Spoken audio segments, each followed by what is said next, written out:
Welcome to the Channeling Spirit Virtual Summit, a platform where we have invited Spirit to share messages, healings, and transmissions with all of us. May this energetic experience help us to expand our awareness and to deepen the relationship we have with our higher self, our spiritual team, and with Source, however we define them. Thank you for being here and for taking part in this amazing journey.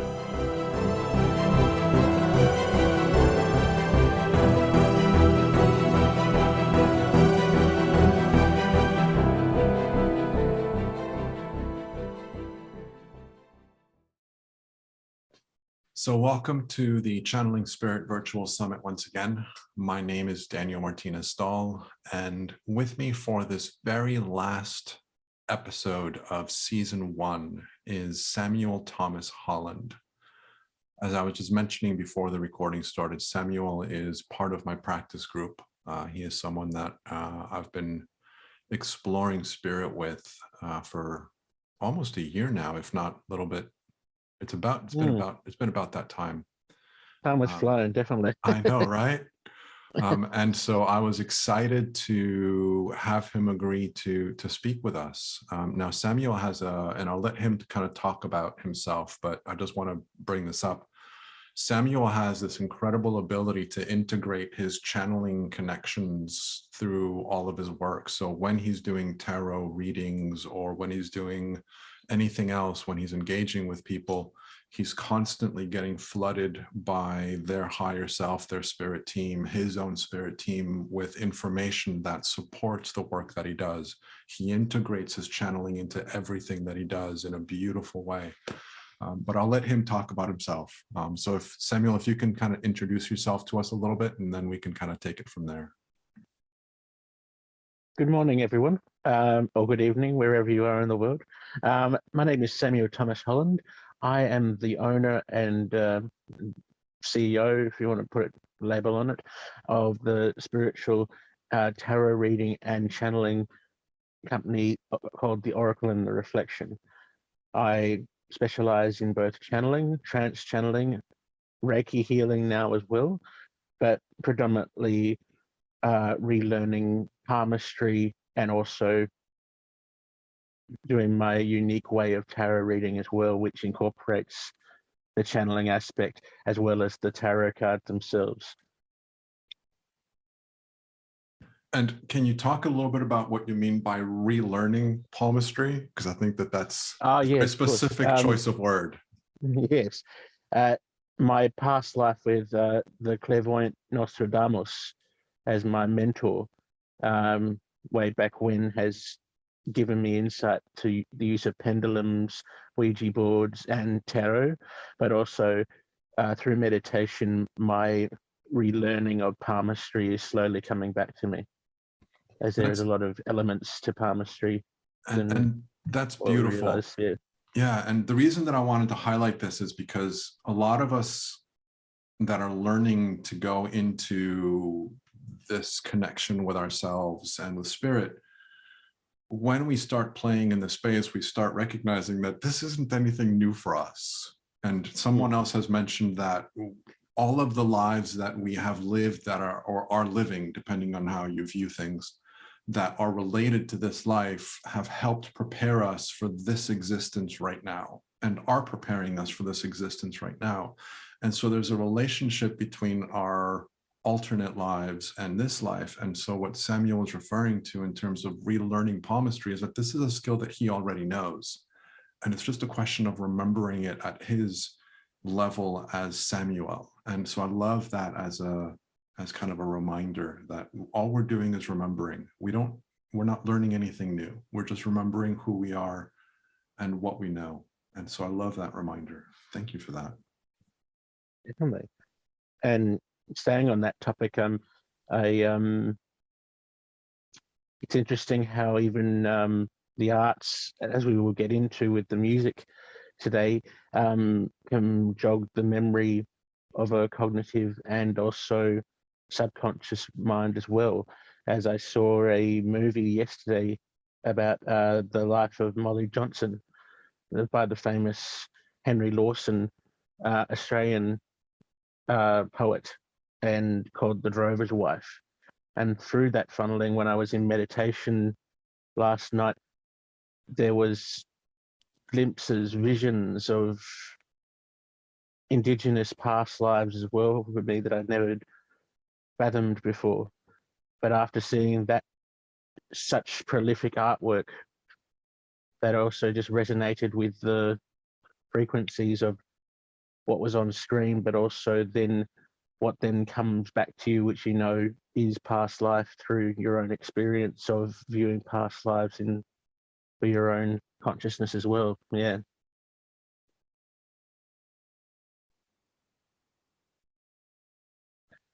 It's very interesting how the Indigenous side of Australia is so much more spiritual than the, dare I say it, the white man that we incarnate into to try and learn from at the same time.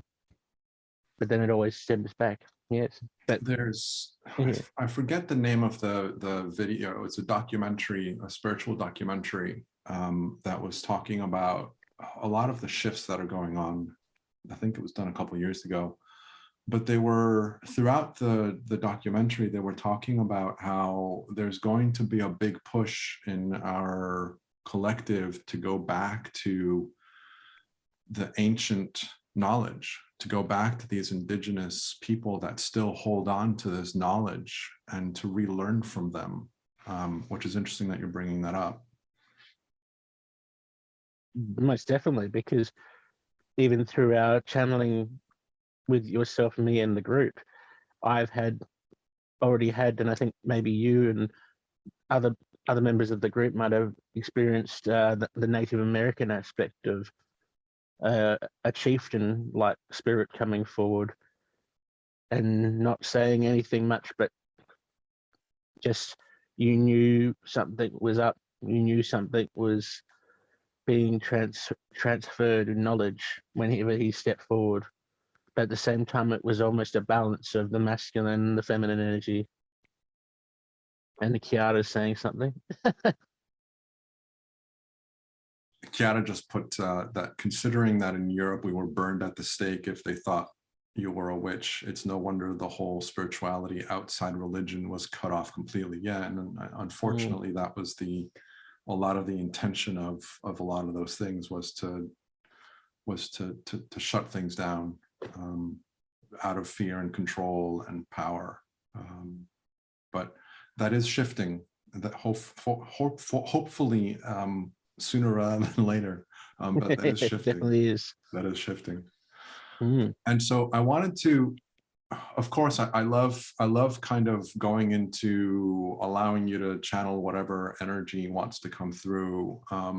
And we can definitely do that later on. But I wanted to have a little bit more of a conversation with you about, given that this is the inaugural season of channeling, and there's people that are listening to this that aren't familiar with channeling, both you and I and the rest of our practice group went through Jamie Butler. I know others that are listening and watching live also are familiar with Jamie Butler and have trained with her as well. I love her to death. Or to pieces. I don't know why I keep on saying to death. I love her to pieces. She's amazing. I cannot encourage people enough to reach out to her. JamieButlerMedium.com is her website. We all trained with her. She offers a 12-week program learning how to trans-channel and walks you through various elements that are supporting the channeling, though one wouldn't necessarily think that it's related or connected, in a beautiful, systematic, and a progressive development throughout the journey. So I would highly recommend it. But having said that, I would love to have you talk to us, Samuel, about your journey in terms of how you started connecting with spirit and how that has developed and evolved for you. Sure, definitely, because it's been a wild, almost roller coaster ride of going through lessons with earthbound spirits due to my vibration being low in the pandemic, and allowing energies that I would not normally allow into myself. and then having to find myself in a way to actually get out of that lesson, as it was a lesson within itself, even though at the time it felt very dense, very sickening in a way. It was very much systemic of past life, and also just where the vibration of the collective was lying at the present moment. I think, as I now know, connecting way too much to the collective with my security guard work, and that was not to my benefit, because at that time I had not learned how to transfer my energy from a collective telepathy and back into my own. So I knew where my energies were and where someone else's was, where I was taking on someone else's, dare I say it, bullshit, compared to knowing who and where I needed to be in the present moment, where I do now, thanks to those lessons.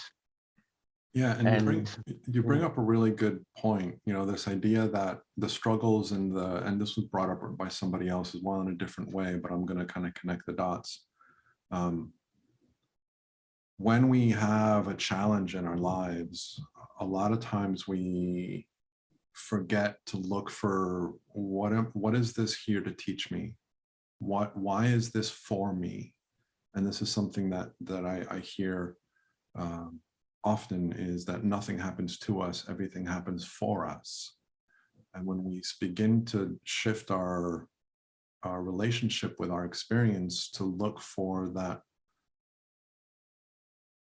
yeah, beautiful, Shannon, yes, what is the treasure within the trauma? Exactly. It's, you know, where's the gold, where's the gift, where's the silver lining? You know, if we begin to look for that begins to have a different shift in our experience, and it allows us to get past it with more grace and with more ease.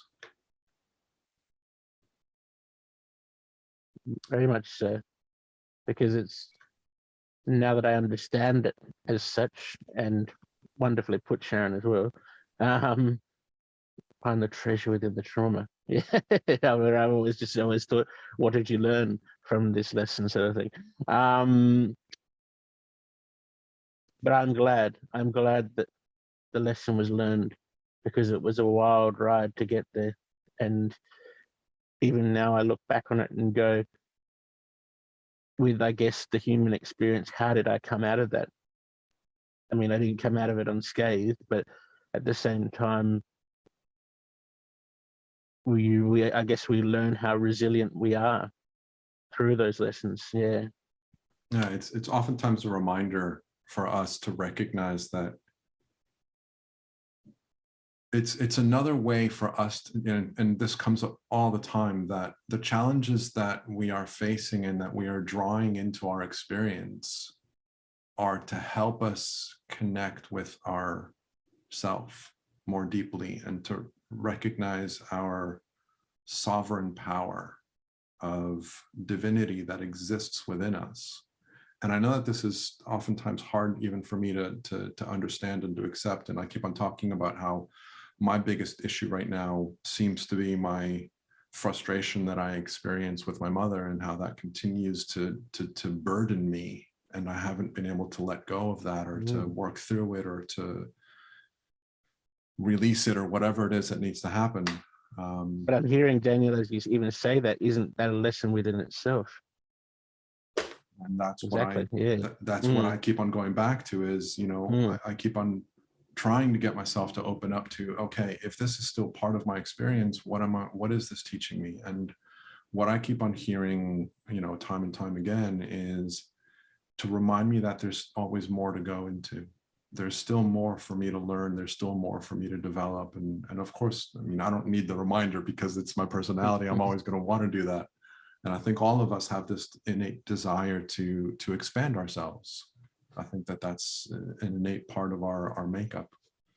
For sure. And I think the best line of what I've heard, and I believe this wasn't no coincidence, even though jokingly I discovered this information, this knowledge through watching Tom Hanks on the round table with actors, which I found very insightful, but also funny at the same time, that everything shall pass. If you're having a wonderful time in life, enjoy it, because at the end of the day, exactly right there, that word sadness could be around the corner. Yeah.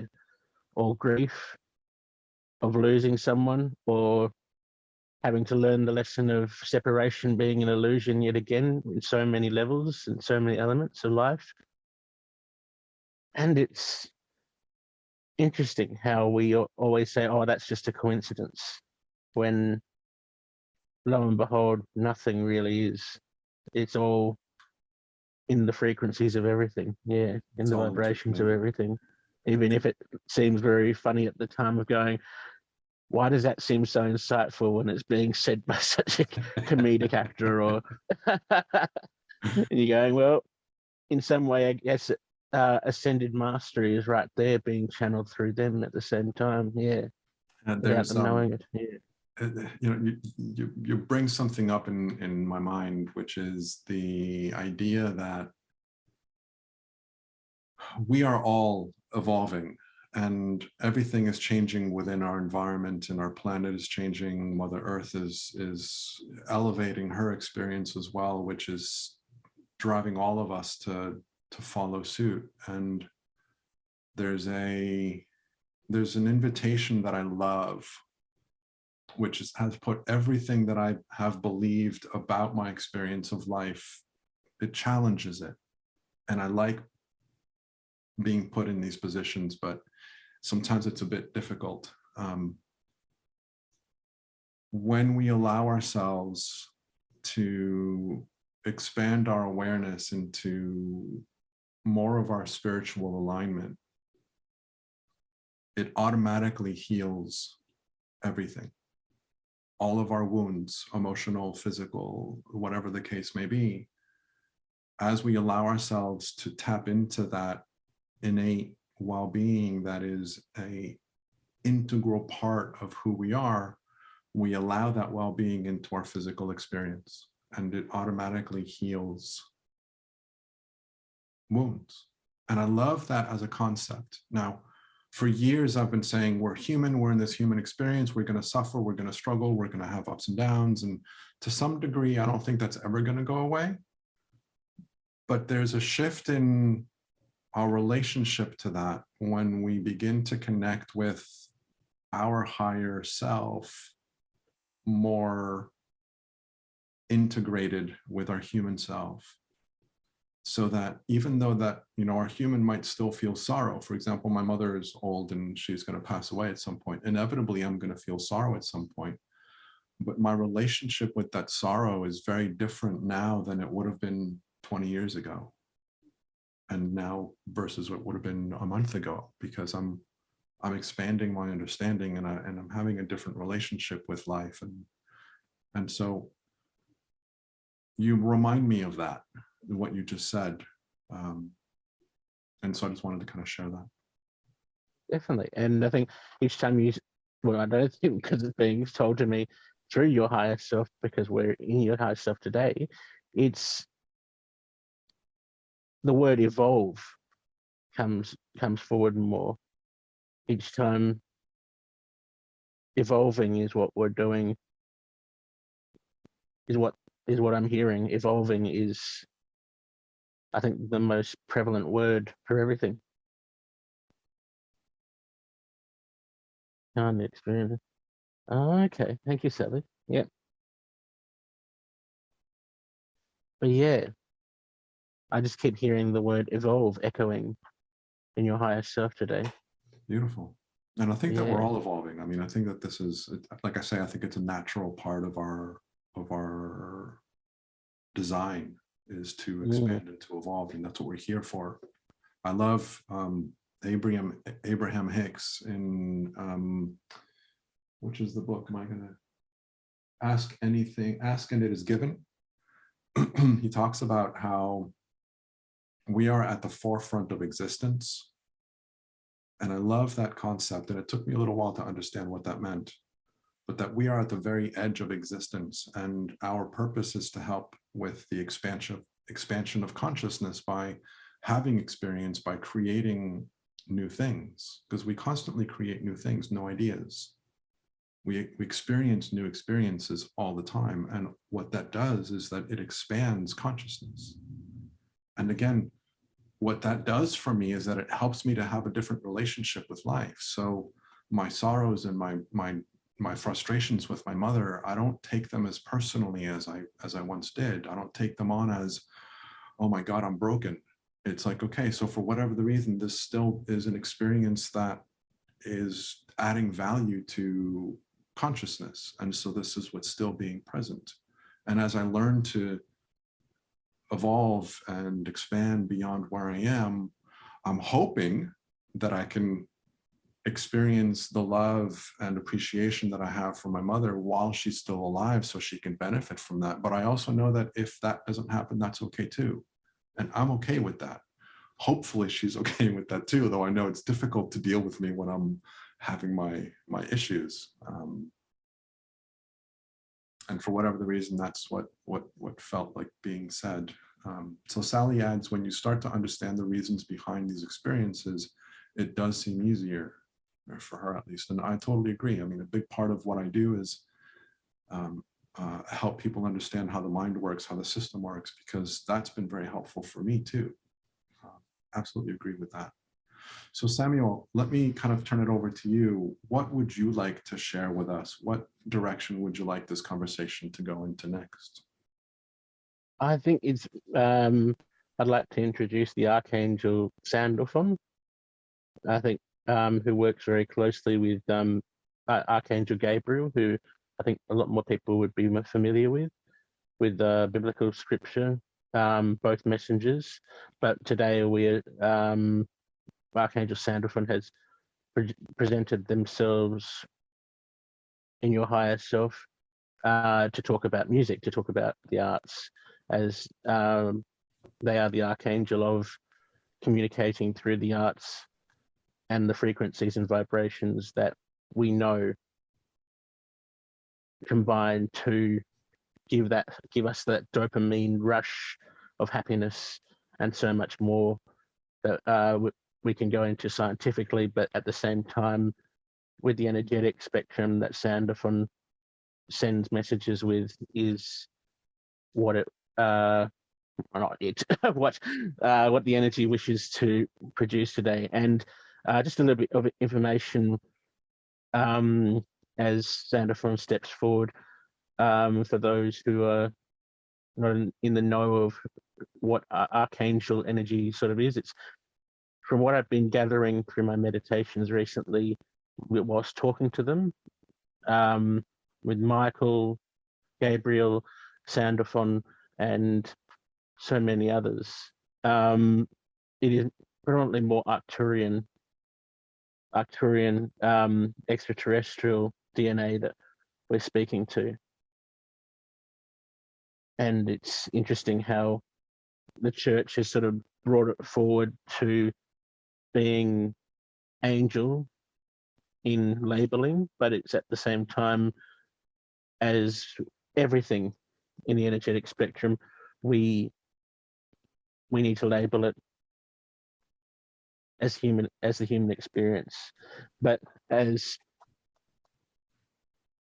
that is just some insightful knowledge to bring forward, I think. Yeah, I mean, I've been told through other conversations with spirit that the archangel energy or that space has never incarnated, that they're from a energetic space that's very close to source energy in a hierarchical standpoint, which again, I know spirit doesn't like us when we put hierarchy on things, but for us, it's helpful to kind of put, to at least for me, to have some kind of structure. But the way that it's been described is that the energy of the archangels is very much aligned with and very close to source energy, for what that's worth.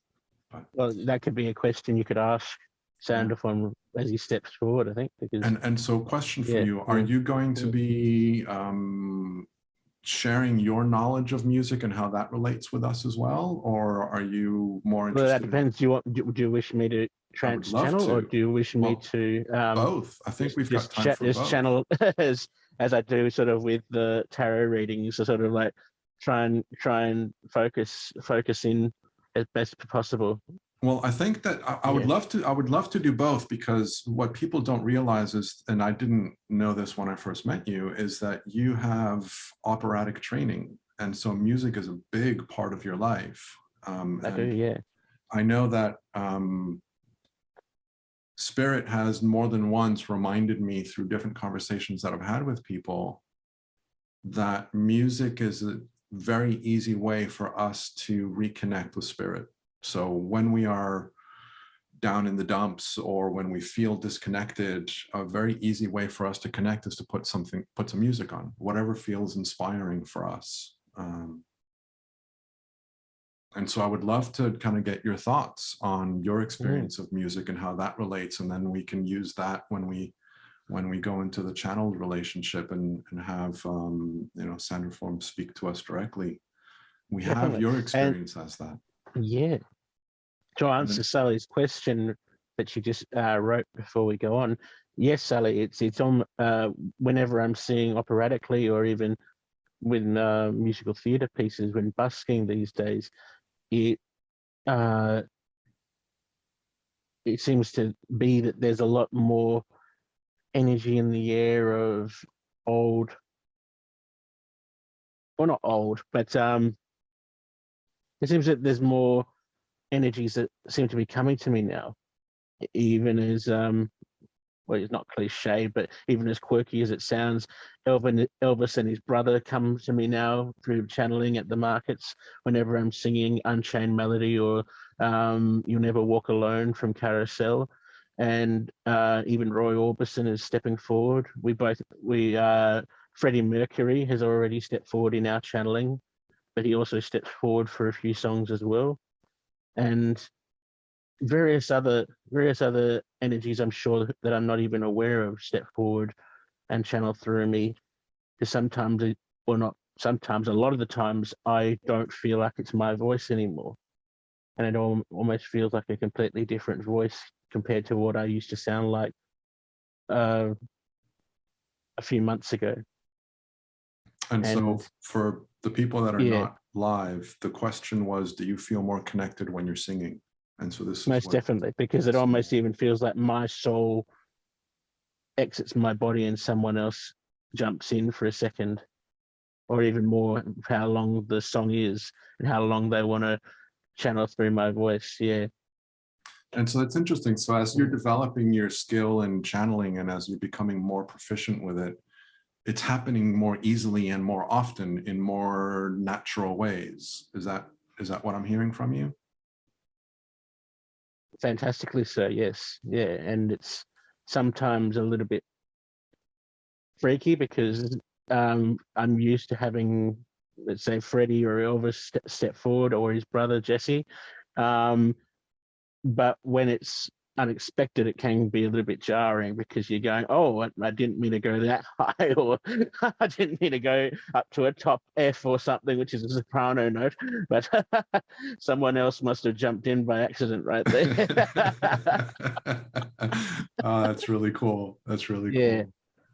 And so, given that we're kind of talking about this, can you talk to us a little bit about your musical journey and how music is allowing you and allows you to connect with your energetic self and your spiritual team?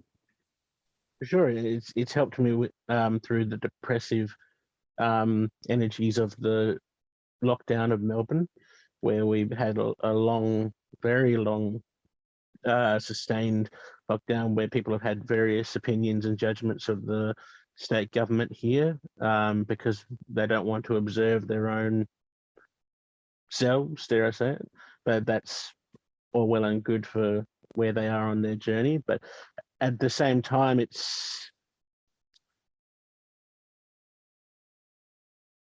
I do feel that even when I'm busking, that lifts the mood. as if someone's like walking past very briskly going, fuck the world, fuck me, and piss off you, you're pissing me off right there. You can see it from a mile away, but the minute you click, the minute the frequencies change, the minute the vibrations lift their heart from a song they knew years ago, and you're seeing it, you as Samuel is seeing it, or Elvis is channeling through you. They don't know that, but they go, wow, that brings me back to my youth, or that brings me back to when I was a teenager. And that's what you can see on their face. And you can feel it in their elements of their whole being as well, because they step forward and that aggressive pandemic bullshit disappears straight away. And that, I said, the scientific response, I guess, is the dopamine levels rise, but at the same time, on the energetic response, it's my frequencies have changed because we're connecting on a unified level for something that I remember in the past. There's something magical about sound. And I mean, I don't remember the name of the Japanese scientist that was playing with freezing water and then looking at the way in which our thoughts, words would shift the way that the crystals would freeze. Thank you. Yeah, I was reading something. Thank you. He also played within the experiments, he also played with music. So he would put on classical music and then he would freeze the water and then look at the water through a magnifying glass to look at the shape of the crystals, and do the same thing with other music. And though he was comparing heavy metal with classical, and that the heavy metal had a very dissonant image versus the classical was very colorful and pretty and synchronized and whatever, I don't necessarily want to create a distinction between one music and another, because I know my brother loves heavy metal and that lifts him up. You know, he has always loved heavy metal. The heavier the better for him. And so everybody has a different response to music. So it's not about one music is better than another, but I do want to bring not at all. And that's exactly what, I think what Sandra will bring forward as well, because even through my meditations, I asked him that specific question. He said, Samuel, you already know the answer to that. You already know that people have different tastes in music, and that's why my messages come forward in different ways, sort of thing. Yeah. And so music is a very easy way for any of us to, and I'll just repeat this, it's an easy way for us to connect with our team and with our higher self when we are feeling that kind of disconnection. There's a magical quality that allows us to soften the perceptual difference and distance that we have, that allows our higher energy alignment to align better, to feel more connected. And so that, for me, that's what music does. And like I say, it's been something that it has been reminded to me by Spirit on a number of occasions. Anything else you would like to share as Samuel? Yes. Only that only the perspective of opera, I guess, because that's where my I guess observations lie with the musicality, even though I have observed how, of course, music, dance, R&B, rock, pop in the working security in the nightclub influences people's moods as well. But that also can be liquid courage as well sometimes, of course, with the alcohol and different narcotics going on in those sort of situations. But at the same time, you can observe the different frequency shifts, I think, with those sort of type of music, with that sort of doof music that brings back, I think, even some past life experiences with people, if that makes sense, because it's a frequency shift within itself. It does make sense. Making your body reconnect also with the chakra systems, especially the root chakra, with moving your feet all night long at least. Yeah. But yeah, that's predominantly with opera. I found it very, like I said before, it's for myself when I'm on stage, it's a very endorphin releasing experience, but also you're creating adrenaline if you're playing a operatic character, because you're having to sustain it for, well, with Verdi it would be a 3-hour long stint if you're a main character, but with Wagner, of course, with the German repertoire, it can go, when you're singing the Ring das Niebling, it can go into the, which is the ring cycle. It can go into anything from 5 hours to 6 hours if you're a lead character in that as well, and which in cases a very different set of frequencies, because at one moment you could be very having to internalize yourself, but then again that's just characteristics. But at the same time, I always find when you're having to, as a tenor, you're singing so up in the stratosphere for the male vocality that, as I've stated before, when you reach those top notes of a top B or a top C, or even sometimes I can get a top D on a good day, you your soul lifts out of your body for that brief second, and if you can sustain it for however long you can, it just is heavenly, because it's just you bring yourself back down almost with a fluid motion after the note has escaped your mouth, after the frequency has escaped. And if it's being recorded, fantastic, because you're sending something out into the world that will be heard by millions to come. And hopefully radio stations pick it up and go, and this is Samuel Thomas-Holland. He's dead now, but we can still listen to him. And have a great time doing it too. Yeah. But yeah, it's that sort of impact that you want in the world when you're performing, because you're going, I hope I'm being recorded, even though if I'm not, it's still you still know that you're giving something to the collective. Yeah. With the frequency levels Now that you're imparting from your own body. Yeah. I want to shift gears a little bit, if it's okay, because the question, I can get, the question that keeps on popping in my head. I can go off on a bit of a tangent there. Let's hope. So Kiara's saying that let's hope that we can have you on the radio before you're dead, and I agree. Yeah. It would be amazing. But there's a question that I would like to ask you, and I don't know if there's something that you can ask from yourself or from your team, but why is it that all of these celebrities seem to come into your experience quite often? You know, you mentioned Freddie Mercury, you mentioned Elvis. I mean, with Elvis and Freddie, they are both ascended masters. For myself, I know that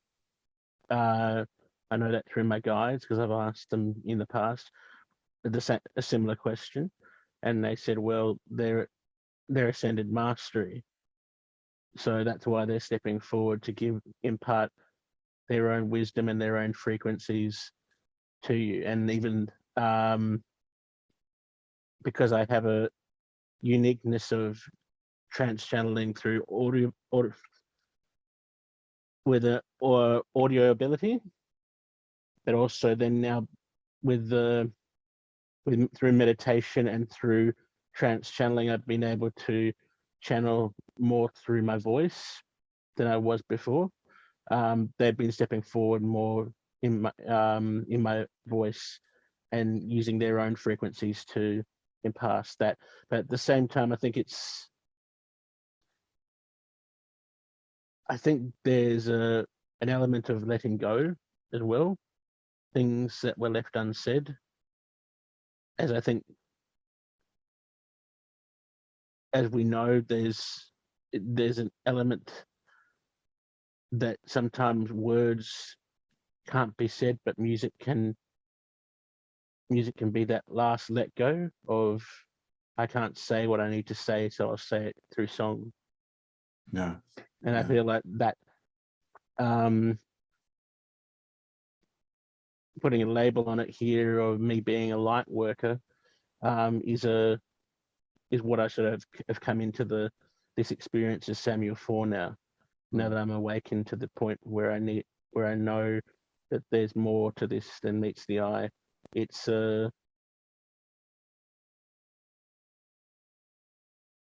trying to bring forward the right frequency so that the message can be given without interference, I think. Yeah. And that just comes from practice. Yeah. Now, are you familiar with the different hertz? There's a question that came in, or is that something that we should ask Sandiform when he comes forward? I am, to an extent. So the question is, is 432 hertz music the highest resonating frequency that you can obtain, or is that not necessarily true? Can you address that as Samuel, or is that? No, you can go a lot higher than that. Yeah. But it all depends on what you're wishing to achieve, I guess, from the hertz, because each different hertz produces a different outcome. Yeah. So what I'm being reminded of is a message that the hertz is relevant to you at the moment in what you need and what's going to be helpful for you in that moment. And it reminds me of a time, I forget who it was that came forward during one of our practice sessions, where they were telling us what frequency was helpful for us. And they went through each of us and they gave specific frequency to each of us to listen to, because that was going to help us expand. That might have been my friend who committed suicide, Jordan. Or that could have been Robin Williams. I think it was actually your twin flame. Oh, Zoe. Yeah. Zoe. I think it was Zoe. Done it.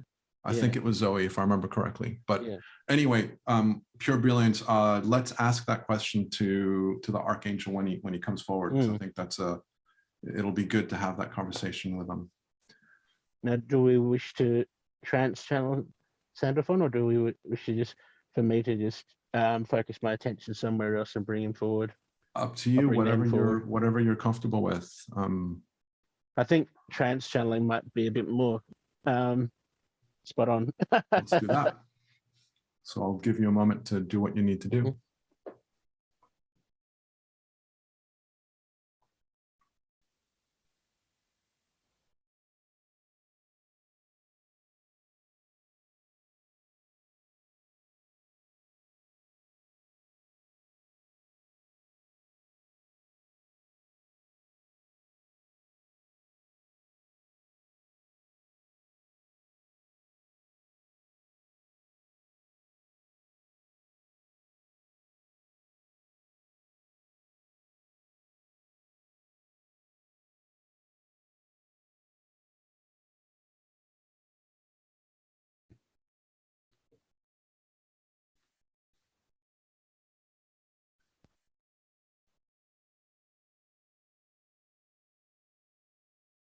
Is it okay if I share something as you're settling in?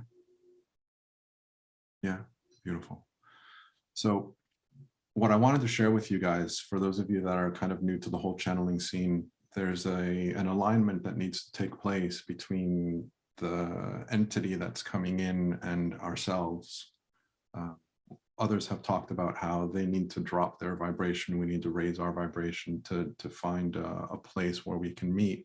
But there's also an element where the energy needs to assimilate and find a balance within our specific energy makeup, our auric field. And so there's an alignment process that takes place. And as we get more comfortable with these energies, that process becomes faster, it becomes easier. and also the way that it affects each of us is a little bit different. For those of you, Shannon is present with us today, and for those of you that experienced her session yesterday, after she finishes a trans-channeled experience, it takes her a while to get back into her body. There's others that come out of their trans-channel experience and just basically take a deep breath and they're back, and they're perfectly, quote unquote, normal in their grounding. Others take a little bit of time, and so it depends. I've worked with, like I say, Samuel is part of my practice group, so I've worked with him, and I know that I know how he works. I know what he kind of goes through. What you're seeing and what you're seeing on video is oftentimes part of his alignment, or the energies as they align with him. They oftentimes will go through his mouth. They'll move his mouth. They'll open his mouth broadly and move his tongue. So there's different things that they do to connect with his physical body as well as his energetic self. And so this is part of the process, and everybody has a slightly different process. So I just wanted to give a little bit of detail of that while we are experiencing Samuel and this angelic energy, as that angelic energy comes into his body and aligns with his body so that they can communicate with us through that body. So thank you for giving me that space. Are you with us, or do you still need a little more time?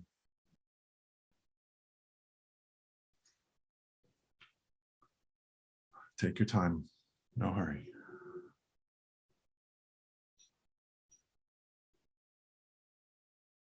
And so what Shannon is sharing here is that it took me a few hours to have my communication between thought and speech, even with processing, to type full sentences. If I did only one entity, it would have been a bit easier on the return, but 3 took turns. Yeah, so yesterday we had, 3 of Shannon's team came forward and spoke to her. And so that created a lot of shift within her energy, and it took her a while to reconnect with that and sort it out and align it as it is. And so one of the things that other people will say, for example, Renee and Anthony, if you remember, or if you haven't seen theirs, what they will do a lot of times is they will invite everybody that's present to take a deep breath and to hold hands and to connect into a space of love. And that's part of their process that helps them to align with the energy of the group, because that's another thing that the Archangel is doing, is not only aligning with the energy of Samuel, he's also aligning with our energy collectively. And oftentimes Archangel energies are quite strong and quite powerful. And it takes a lot to shift and adjust.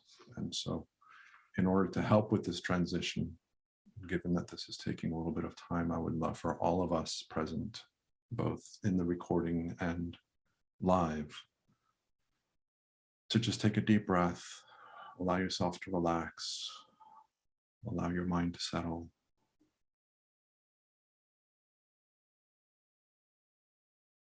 Allow yourself to expand in your awareness, connecting with yourself, feeling into that space of love that exists within you and within all of us.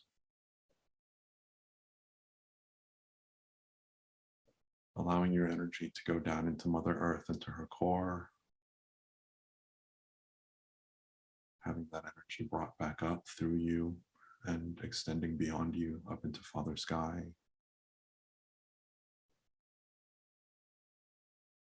Take a deep breath and allow that energy to expand outwards, including and incorporating everything that is, allowing yourself to connect with that oneness that exists within us and around us.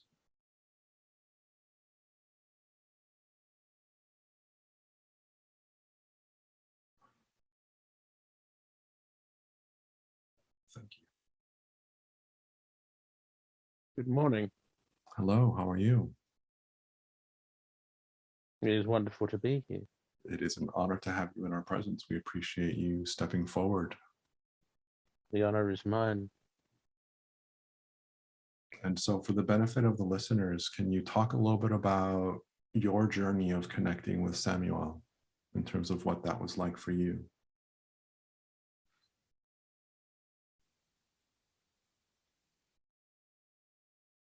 I have connected with the one you call Samuel over many pasts. He has already indicated his past existence with the prophet,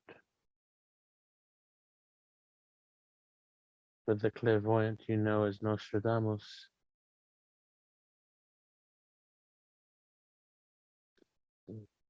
Samuel back then was the student. He is yet the student once more,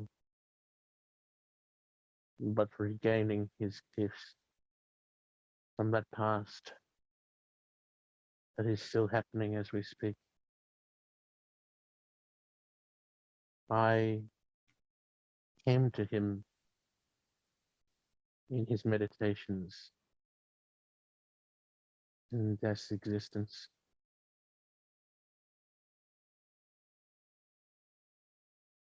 As I have in multiple of his incarnations. But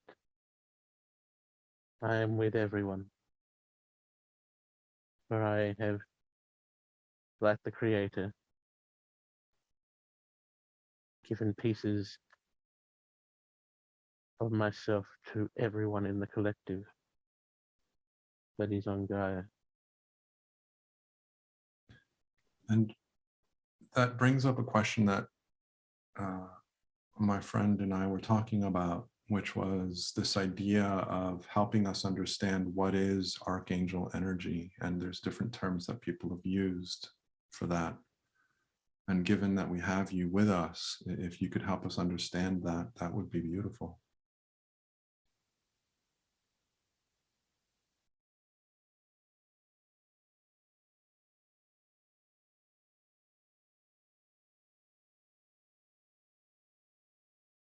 You understand, as this vessel has already taught you, about ascended masters. We are them. But in a much more, as your human experience would understand it, magical way to put a label where it is needed.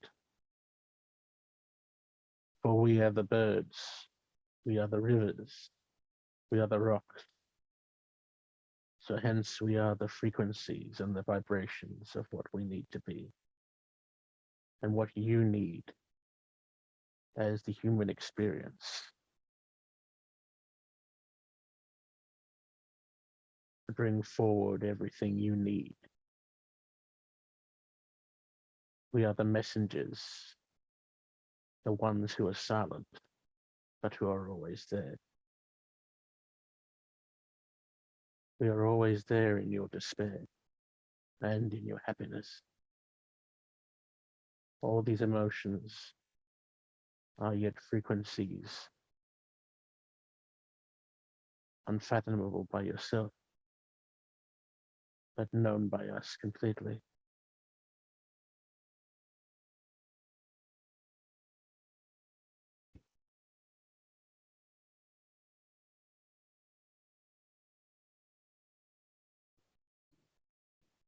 So there was a question earlier when we were talking about music, because I know that one of the things that you wanted to come and talk to us about was music. There was a question about 432 hertz being the highest resonating frequency that we can obtain, or is that not necessarily true? And I know that you heard Samuel's response to that question, but I was wondering if there's something that you would like to add.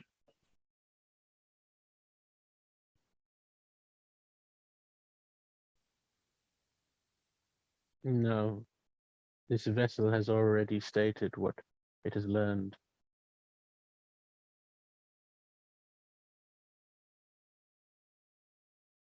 If you wish to learn more, there is always the chance just to call upon me and Gabriel, for we are always there. And it is your own journey, for each piece of ourselves that is within you needs a different hertz, frequency, vibration to move forward. And as this vessel has already stated, evolve into where you are wishing to be, where you are needing to be, where the collective needs you to be. And what role can music play within that process?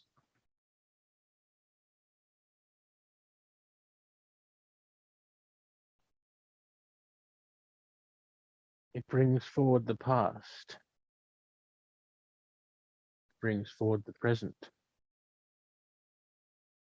and what you deem to be the future is still the present. But then we look back and we see the frequencies of either trauma or happiness. These are the same messages that Gabriel and myself deliver.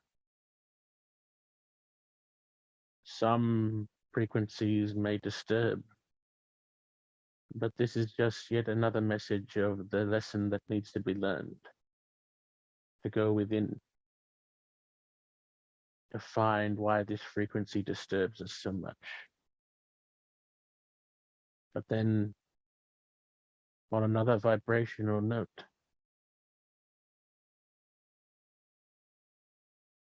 pasts can also create joy that can be observed with unfathomable love, for with everything being love.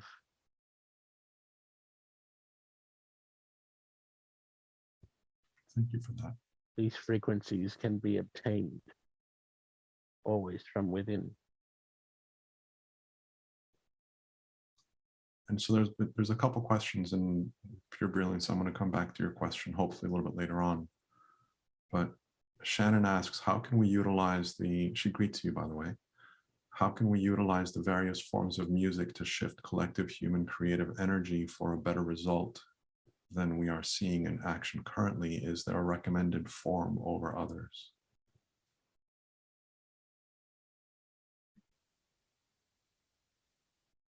Intention,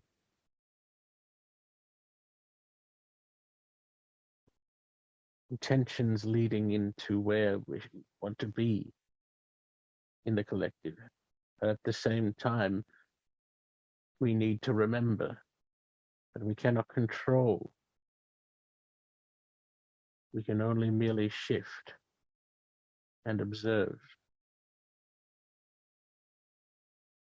But trust, as almost with a prayer, that my message through music, through your harmonies, through your own frequencies, as you, will be delivered to another. For I am the messenger, as a pigeon would have been the messenger during the war. That in tone was my frequency also. Any messenger you see, being it the tidal waves of the sea, that is still a message if you observe it and not react to its ferocity. So if I'm understanding correctly, and please adjust me accordingly.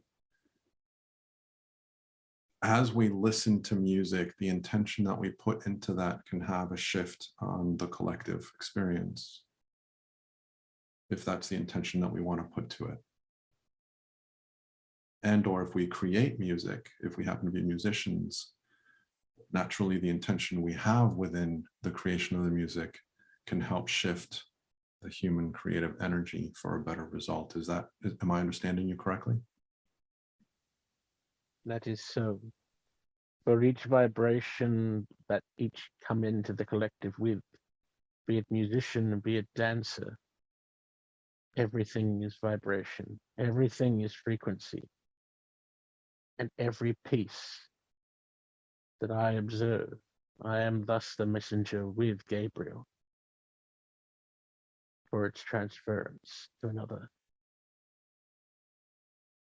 For you do not understand how you touch so many with such little. For it is our messages that, when received, jog a memory that was unforeseen until that frequency was activated. And the message from you to that other individual or the collective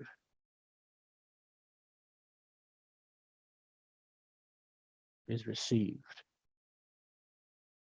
in both air, fire, water, and earth. Or even the whirlwinds that you see around you are me, giving you a message that you are never alone in the frequencies of everything.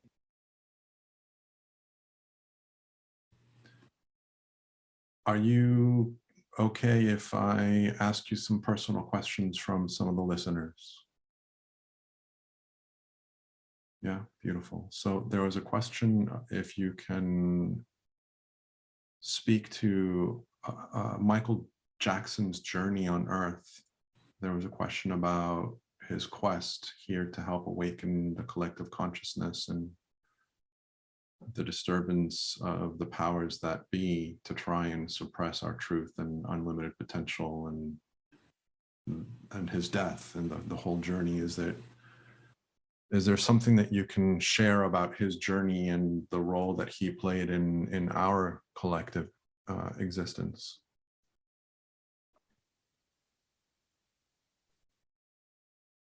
Michael was an ascended master in his own right, but he brought forward a lot of lessons, and thus forward took many more pieces of me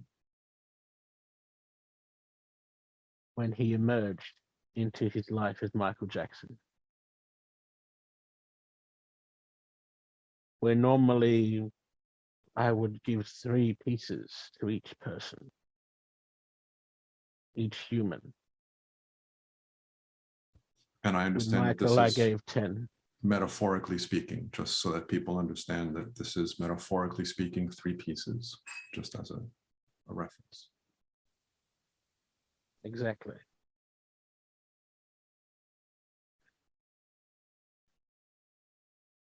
But as I have already stated, Michael's messengers were my own, but he sent it back to where we are. And I transcribed it to the collective.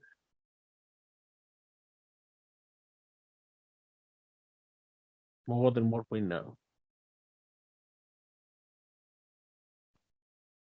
You know you are never alone.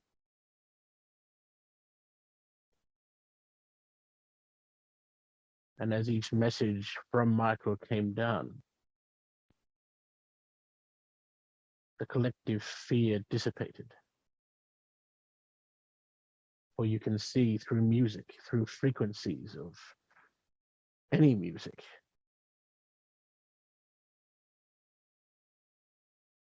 it touches your heart and the frequencies of that soul.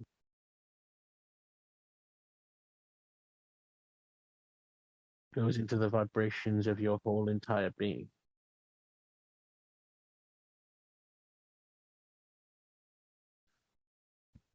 And Kera mentions that this is why songs like Heal the World are so powerful.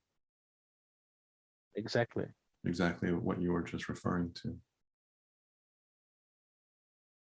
But what message is it truly giving? More than healing the world, but healing all of us, as well as Gaia. Again, the reminder that as we heal ourselves, we influence more than just our physical experience, but the entire collective, both on the planet and beyond. And it all comes back to the frequencies and vibrations of what we are. For so many of us have forgotten. But that is why I and so many are here to remind. Even if we are not observed, we are always silently there. And can you speak a little bit more to that? What specifically do you mean about reminding us who we are?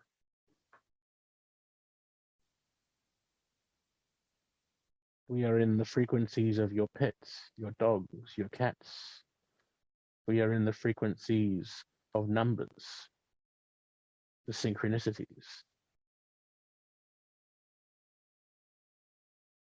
We are the screech of the train, the honk of the horn.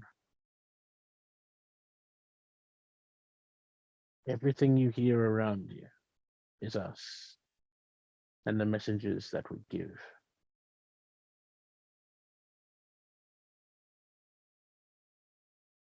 And speaking of messages, we know that Shannon asks, and I'll get back to the question from Casey, I haven't forgotten you.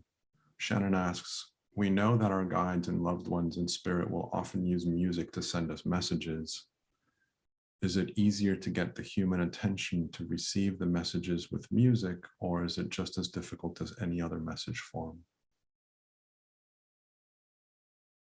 Predominantly, the frequencies of music are the easiest ways to convey the message, yes.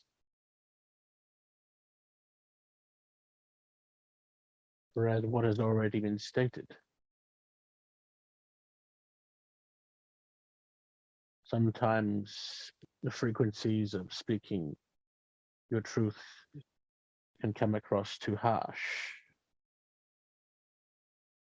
But through music, the frequencies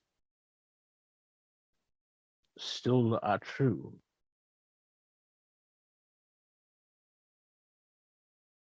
But the message is less than when spoken.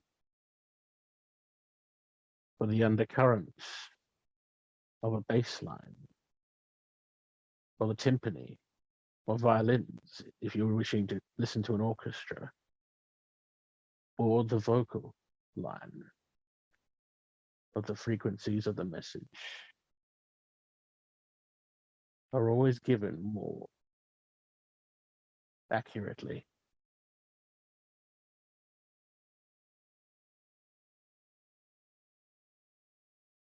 than the spoken word. For I even am in the frequencies of poetry on the written page.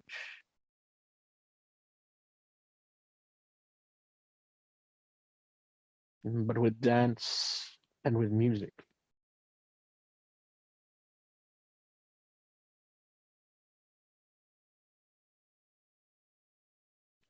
tears fall and lessons are learned more accurately and acutely. Thank you for sharing that. And on a similar direction. Is it possible to channel when learning or relearning a musical instrument? And what is the guidance regarding Casey relearning piano and then channeling her late partner's music that he created but never recorded? So 2 parts to that question.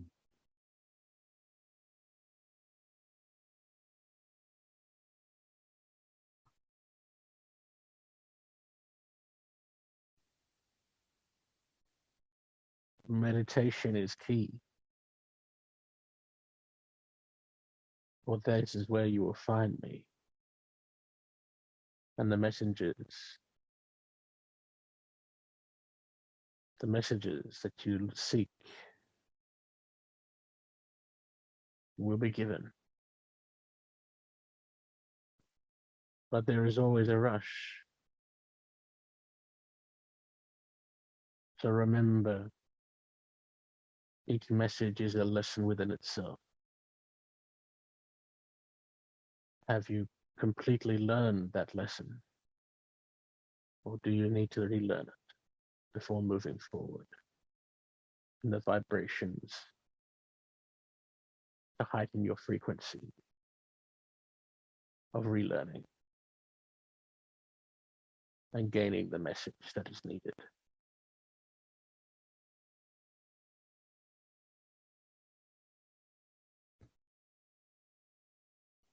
Hopefully that's helpful, Casey. And there was a question about the frequencies of music in terms of utilizing them to regenerate or rejuvenate cells and DNA. Can you speak to that?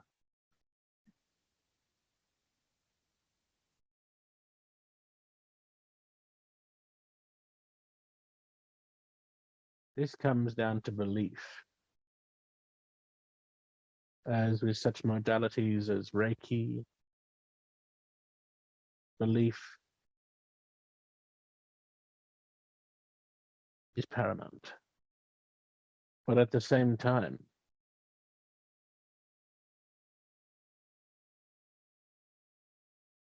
evidence can be shown in what you call scientific means.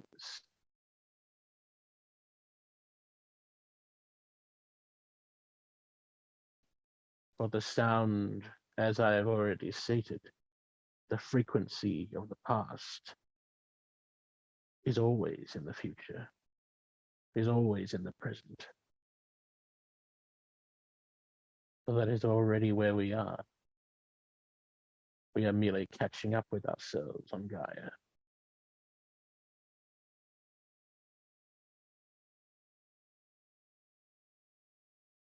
And rewiring our frequencies to match our vibrations.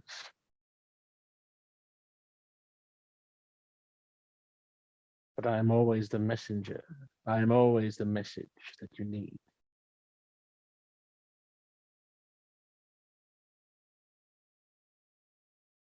For I am more than you need. So on that note, I'm aware of the time and we do have a little bit more time, so there's no immediate rush, but I would love to give you the platform to share what you came here to share with us that hasn't already been said. And there was a question by you, Daniel. Or have we incarnated before? Not many of us have, but I have myself. If you research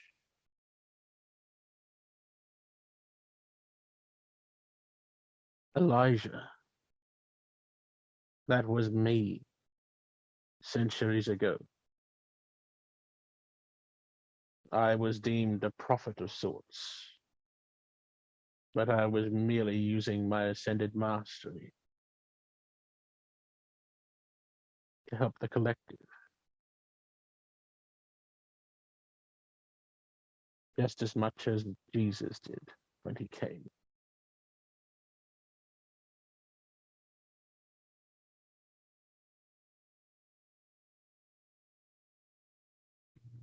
But at the same time, you will understand why I reference the whirlwind.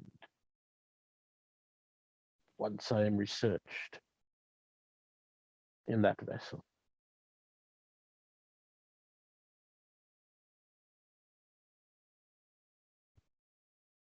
Sorry to interrupt your thought. Can you talk about what music universally unlocks in all of us, which is the subject that you wanted to speak to?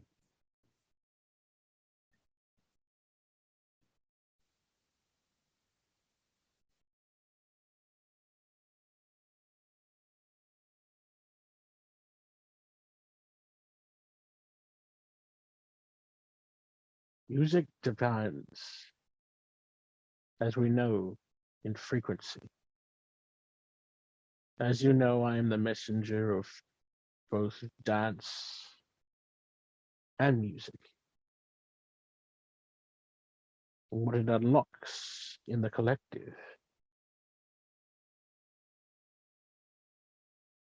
is that of the creator itself. For each time we listen to any point of music, it presents happiness, sadness, belittlement, or any other emotion that is still the frequency and the vibration of the collective being. This is the telepathy of the creator, the telepathy of everything that is. And this is what unlocks within you. For you are reminded of home. You are reminded of everything that you push aside when music comes to you. When the messages that I send with Gabriel come to you. When the protection of Archangel Michael comes to you also. In your fear.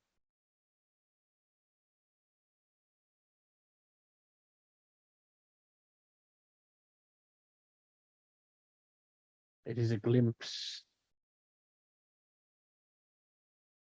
of what we are, what we always are. For music is the creator, and the creator unlocks us all through music, and sends messengers such as myself to remind you of such.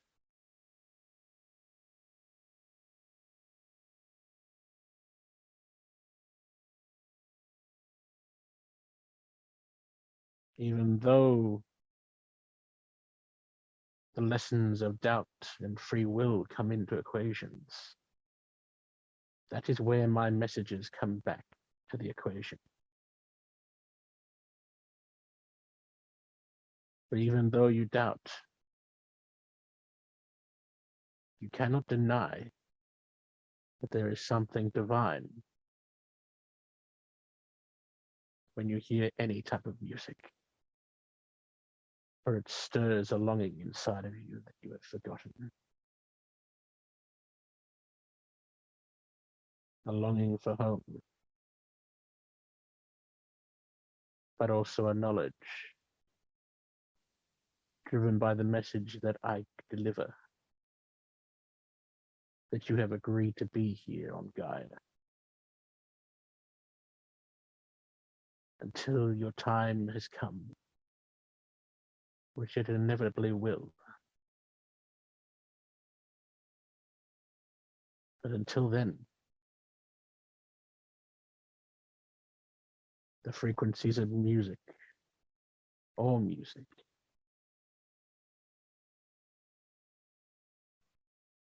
is our glimpse of home.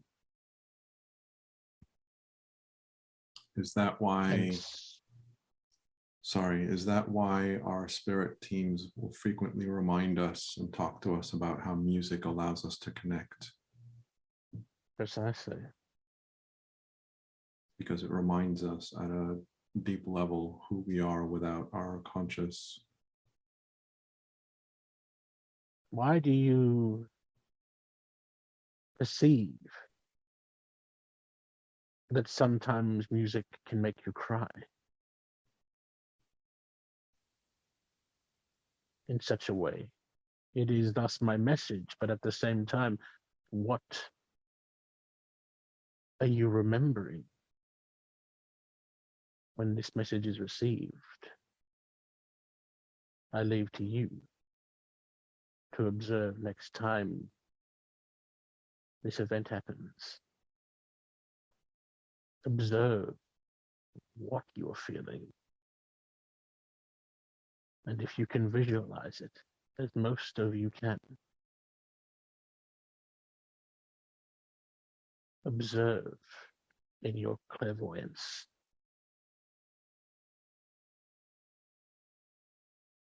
the echoes of where you have come from.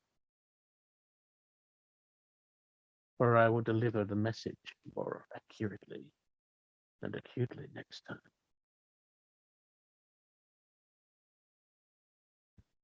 Which would be specific to the individual, correct? Precisely.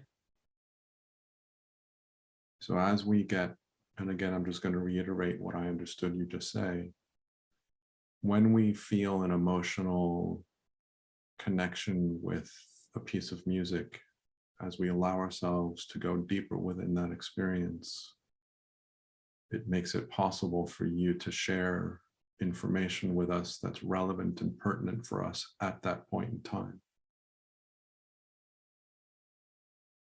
Is that correct? Yes, but there is more.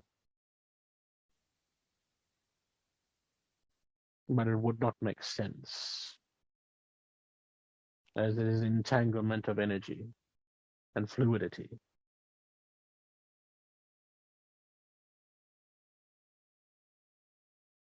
That rewires where we have been to where we are going, but always at the same time reminding us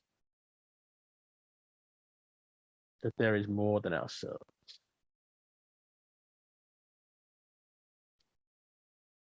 Even if we don't believe, there is still that nudge from my message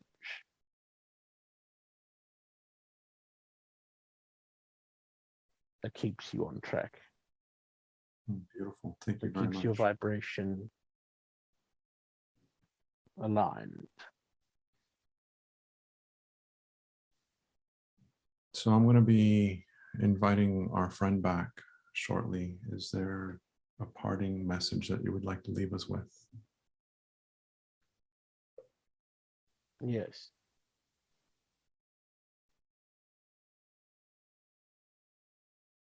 Now we have met. I ask you all today who are observing. Observe everything around you more closely, and you will see me in the birds, in the water, in every element that you see around you. For I am there to help you, not hinder. In my messages, dear ones, and raise your frequency so we may enter the new earth together.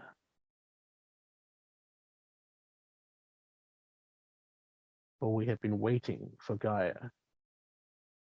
to regain her fifth dimensional qualities for a very, very long time.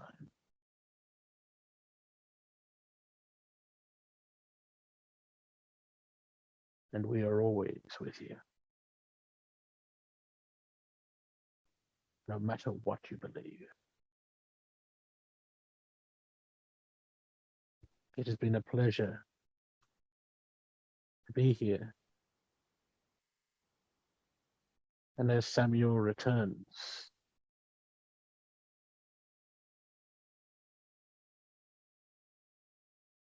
know that there will be messages to you all.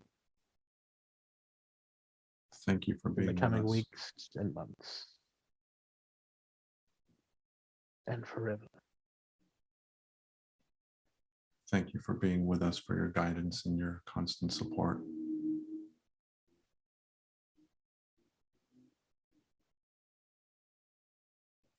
Shannon says it beautifully. Great gratitude, Sandalphon, for your message and answering our questions. We appreciate the time that you shared with us.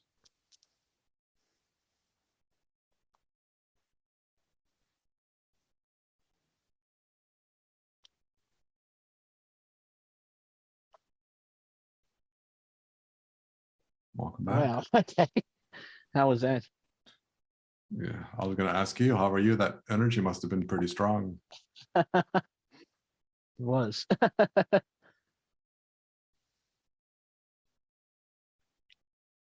Take your time. Let me know when you're ready. Definitely. Settled. Yeah. I'm back. Yep. You're back. Cool. So thank you for that. Oh, I don't know if I'm quite back yet.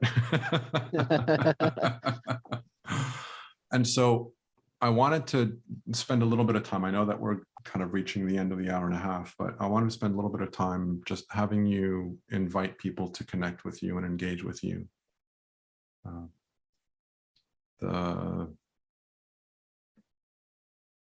The offer that we have for you, and the free offer, is a free tarot reading, and to reach out to you via your website, which is oracleinthereflection.today. That's the one. And the special invitation that we have is a discount that you're offering the listeners of this event for a channeled session or a longer tarot reading. Mm-hmm. And so information is in the website, as always, in the special invitation link. But I wanted to give you the opportunity, if there's anything else that you wanted to add about that. Sorry, what was the question? If there's anything else that you would like to add. No, I think what's been said today has covered a lot of topics. Yeah. Beautiful. All right. I'm just being told that the link to connect with you doesn't work. Oh, okay. Interesting. So I'll have to play with that afterwards. Did I give you too many A's in the website? No, Maybe it's not you. It's something in my platform, or something that I didn't do in the coding of the links. So okay. I'll need to kind of look at that. So thanks for letting me But know. either way, go to the website. That might just be easier. Yeah. Yeah. Oracle So and the Oracle www.oracleintereflection.today. Yeah. Yeah. So if you go to oracleinthereflection.today, reach out to Samuel. Let him know that you're coming in from the Channeling Spirit Virtual Summit, and he will take care of you. Sorry, Daniel. Someone wrote a message just then. Just wanted to hold space or something. She said.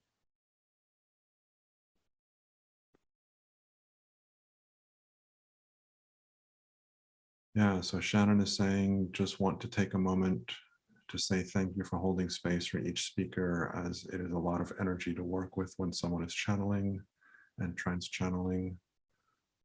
Bravo on all the work and energy investment in putting this together for this initial event and for the future ones. Thank you, Shannon. I appreciate it. Thank you very much. So, go ahead, Shannon. And so what I'm going to be inviting us to do is, as soon as we finish off with Samuel, I'm going to keep this link active. I'm going to ask you guys if you want to take a short kind of bathroom break and come back in 3 minutes or 5 minutes. And then I'll go into a closing ceremony with you guys. Or if we want to go straight into the closing ceremony, I will leave that up to you guys. And Shannon is sharing something for you, Samuel. Just give her a little bit of time to type it. Mm-hmm. Thank you, Pure Brilliance. I appreciate it. Happy to have been able to create this for you guys.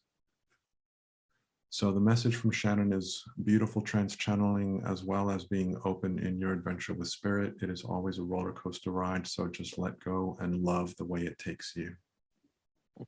Thank you, Shannon. Thank you, Shannon. Anything that you would like to finish with, Mr. Samuel, before we bring my conversation with you to an end?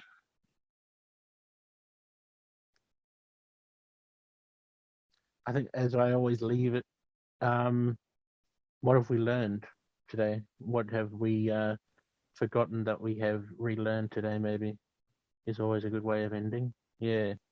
It's a good way to kind of reflect on, you know, what have I gotten out of this conversation that I am relearning? Beautiful.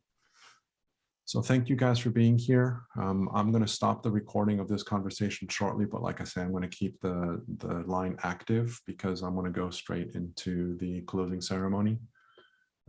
So give me one second while I turn off the recording. Thank you guys for being here with us, and I will see you in the recording wise shortly with the closing ceremony, but everybody else just hang on.